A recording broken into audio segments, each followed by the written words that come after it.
नमस्कार, स्वागत है एक बार फिर से चुनावी समर में। हम लेकर आए हैं आपके लिए बीएसपी फैमिली के कुछ और अपडेट्स। मोदी सरकार ने कोरोना के लिए सेना के रुपयों पर डाका डालकर देश को एक तरह से अपना दुश्मन बना लिया है। दरअसल सेना के डीए पर कैंची चलने के बाद से विपक्ष के कई नेता मोदी सरकार पर निशाना साध चुके हैं। वहीं सेना भी इसके खिलाफ सुप्रीम कोर्ट पहुंच चुकी है। इसी कड़ी में प्रधानमंत्री मोदी की मुश्किलों को बढ़ाने के लिए अब पूर्व प्रधानमंत्री ने भी भाजपा सरकार की आलोचना की है।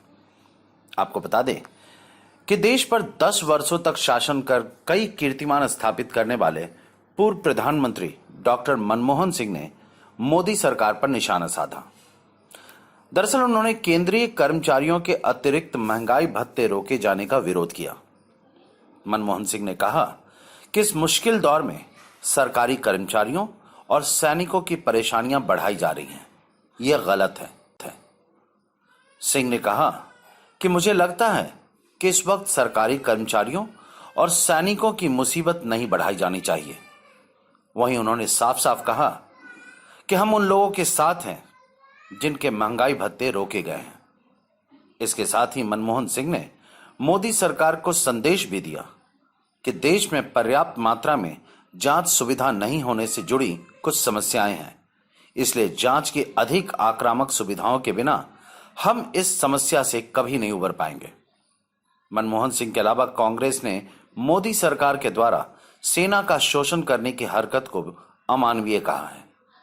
जैसा कि हम जानते हैं कि केंद्र सरकार ने 50 लाख केंद्रीय कर्मचारियों और 61 लाख पेंशन भोगियों को दिए जाने वाला महंगाई भत्ता रोकने का फैसला किया था।